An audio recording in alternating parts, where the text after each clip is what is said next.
Paano mag-edit ng picture animation combo sa CapCut? Hello guys, welcome to PTV. Sa video na ito, ituturo ko sa inyo ang animation combo dito sa CapCut. So gagamit lang tayo guys na 5 na picture guys. So para lang pala to sa mga baguhan guys, itong ating tutorial guys. So bago pala natin umpisan guys, huwag niyong kalimutan mag-subscribe. I-click ang notification bell para updated kayo sa mga bagong video na ina-upload. So ayun nga guys, umpisa na natin guys. Tap natin yung CapCut, and then yung project, and then photo. So hahanap tayo ng photo guys, yung 5 na photos lang guys. So ayan guys, so pipili lang ako guys.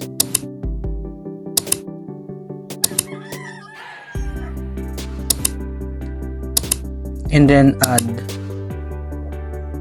So ayan na yung picture natin guys na add guys, yung 5 na picture. So sunod na gagawin natin guys, mag-add tayo ng audio guys. Tap natin yan, and then sounds. Ayan guys, so may recommended naman dyan guys sa CapCut guys. So search lang kayo dun guys sa search bar. So sa akin guys, nasa device, so search ko lang.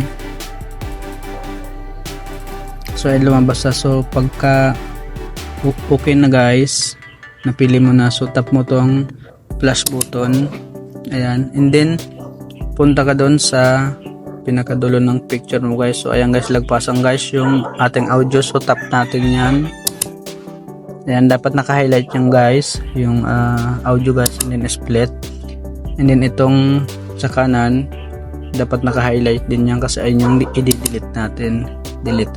So ayan guys, so ito palang picture guys. So 3 seconds yan guys, ayan guys. So tap natin yan guys. So lahat yan guys 3 seconds yan, huwag natin galawin. So para may idea kayo guys.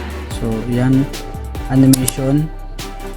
So dito tayo guys sa combo, din hanapin natin yung stretch, tap natin. Pagka okay na, check. And then ito naman sunod guys, pangalawang picture, animation, and then combo ulit guys. So hanapin natin yung enlarge guys, ayan. Okay na. Yan yung pangatlo guys, animation. Tapos yun ulit guys, yung stretch guys.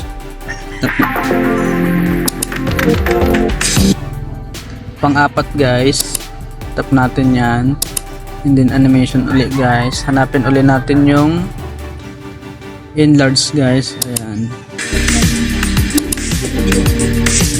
So yung panlima guys, tap natin yan, and then animations. Hanapin natin yung wave in slide guys. Ito guys, tap natin yan, ayan, and then check. So ayan guys, yung pangatlo guys dito. So tap natin yan, and then punta tayo dito sa effects, yan, and then video effects. So search natin dito guys sa search bar, shake. So ayan guys, search. So ayan guys, tap natin tong walang pro guys ha, dapat yung walang pro. So guys, and then check natin.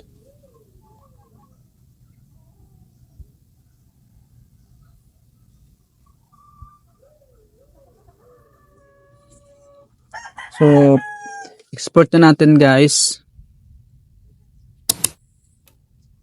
and then send to device.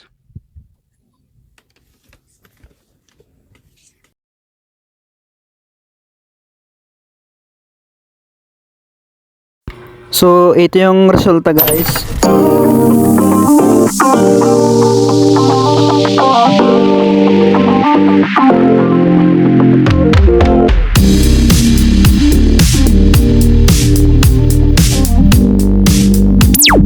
So So ayan na guys, so bago pala natin i-end yung video guys, so huwag niyo kalimutan mag-subscribe din i-click ang notification bell para updated guys sa mga bago kong video na ina-upload. So hanggang dito na lang guys. Thanks for watching.